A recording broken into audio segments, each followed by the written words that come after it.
We've heard it all before, haven't we? The Catholic Church is the enemy of science, progress, and reason. Well, it's all nonsense, and we're going to debunk it mercilessly. Join me right now for the Catholic Church, Builder of Civilization.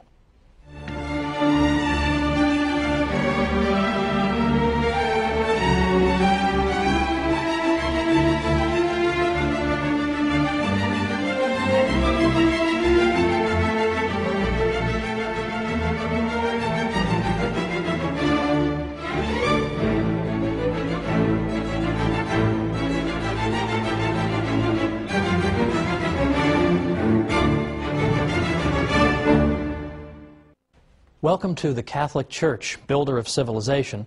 I'm your host, Thomas Woods. I'd like to begin this 13-program series with a fact that's fairly obvious to most of us. There's a bit of a double standard in the world when it comes to the Catholic Church. You can say anything you like about the Catholic Church, your career won't be over, no one will care, there'll be no candlelight vigils or hunger strikes. You say anything you like about it, and that's just fine. If anything, you'll be even more welcome in fashionable circles than before. So, what's the result of that? The result is that you can get away with saying the most absurd, ludicrous things about the Catholic Church, and people believe it. People are inclined to believe every ridiculous calumny against the Catholic Church, but worse still, some Catholics themselves, I think, have begun to interiorize some of these criticisms, and deep down, I think they themselves wonder, has the Church really been a positive influence in history, after all? Hasn't she been responsible only for repression and ignorance? And hasn't she been an opponent of the sciences? We've all been taught to believe this. It would be a miracle if people didn't believe it. But it's not true. And in this series we're going to show why it's not true, and we're going to show the true glory of the Catholic Church. Now, the attacks on the Catholic Church and on religious belief in general have accelerated just over the past 5 years or so. We've already seen in recent years, best-selling books by Richard Dawkins and Daniel Dennett and Sam Harris condemning religious belief in general as irrational and foolish, and in effect they're saying to children in this country, your parents are stupid for teaching you the faith. Worse than that is that after the July 7th, 2005 bombings in London, what we began to see is this trend, that Islamic terrorism is now giving intellectuals an excuse to oppose all religion. The argument being that all religion is irrational, all religion can give rise to violence, so it should all be condemned. So, for example, in Scotland's Sunday Herald, we read Muriel Gray saying, "The cause of all this misery, mayhem, violence, terror, and ignorance is, of course, religion itself."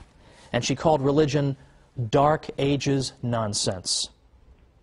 For the government of a secular country such as ours, she said, to treat religion as if it had real merit, instead of regarding it as a ridiculous anachronism, which education, wisdom, and experience can hopefully overcome in time, is one of the most depressing developments of the 21st century. Now, I'll leave aside the fact that she doesn't know how to use the word hopefully correctly. That's another matter. The point is, this is our critic.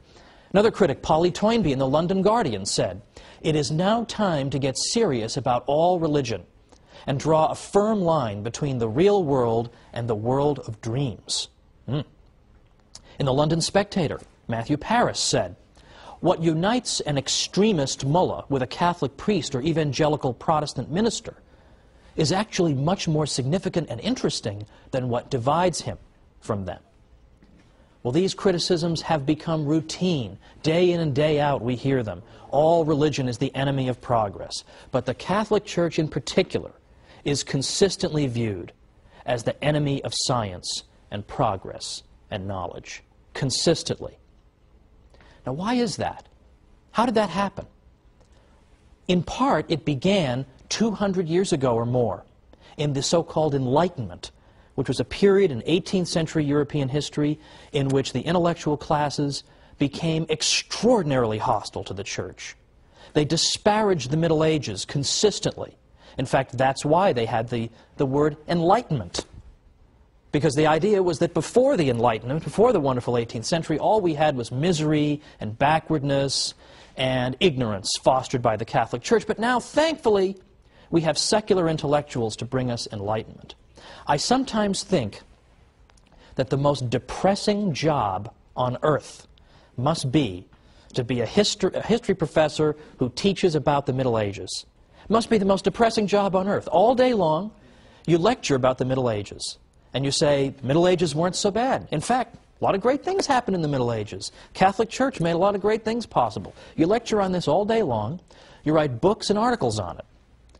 You even appear on television. You appear on radio, and you talk about it. And what happens? You get home at night, you turn on the TV, nothing you've done has made any effect. Everybody still believes the Middle Ages was a time of ignorance and repression, and it was all the fault of the Catholic Church. All of that stuff, in effect, cannot be dislodged. It must be extremely depressing. Now, why are these falsehoods so resistant to the truth? Why is it so hard to get people to change their minds on this? Well, ever since the Enlightenment, what has taken root in our culture and in our way of thinking is that the Catholic Church is assumed to be wrong, and that secularism, that is the idea of organizing society and all of life without reference to God, that is said to be the source of progress. So by definition, anything the Church is connected to involves retrogression, whereas anything that a secular intellectual brings us, well, that brings us progress. And that has been the lens through which history has been viewed over the past 200 years. That's why it's only over the past maybe 50 years that we've begun to see historians finally cracking through this nonsense and finally saying, wait a minute, not only did the Catholic Church not obstruct the sciences, she may have helped to foster them. Not only did secularists not invent the science of economics, for example, but in fact it turns out it was Catholic priests and professors who developed the ideas of economics centuries earlier, and on and on and on. But it's taken a long time to crack through this accepted idea that the Church is responsible for retrogression and ignorance. It's taken forever. Now let's think about some of these areas in which the Catholic Church has really built our civilization. I mean, I choose that word advisedly. Why is it that the Catholic Church can be said to be her builder? Well, for example, consider how we think about charity, charitable work. We think that you're engaged in charity when you help somebody without any expectation of a reward, when you do it because it's good and it's right to do it. You do it because you know that in the grand scheme of things, that unfortunate person is in some sense your equal, having been made in the image and likeness of God. And so you help that person. You don't help that person because you expect 3 years down the road to revisit him and say, remember that $15 I gave you, why don't you cough it up? Or to revisit him and say, I need votes, I need some political support, why don't you come help me? We don't do it so we can tell the whole world, hey, look at what a great guy I am, I just gave that guy $10. We don't do it for those reasons. We do it for the reasons that I gave, purely disinterested motives. Well, where do we get that idea? That idea comes from the Catholic Church. Because in ancient Greece or Rome, if you had said, oh, I'm going to go help somebody with no expectation of any reciprocity, I'm just going to go do it out of the goodness of my heart, they would have thought you were crazy. What are you talking about, man? Much less the idea that I would pray for and even try to help my own enemies. What, are you insane? But yet today, we take this for granted as the ideal, that the good man tries to observe these principles. But again, where do they come from? They come from the Catholic Church. The Catholic Church teaches this about charity. The ancient world didn't.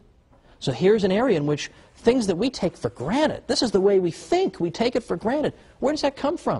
It comes from the Catholic Church. We'll have more to say about that in a future episode. How about the idea of rights, that I have a right to own property, or a right not to be killed, for example? Where does that idea of rights come from? Well, we've always been told that secularists in the Enlightenment, or just before the Enlightenment, came up with this idea. In the 17th century, all of a sudden, boom, rights just developed. Well, that's not true either. And once again, modern research is coming to the rescue of Catholicism. I know that sounds odd. You think modern researchers, you want to run the other way.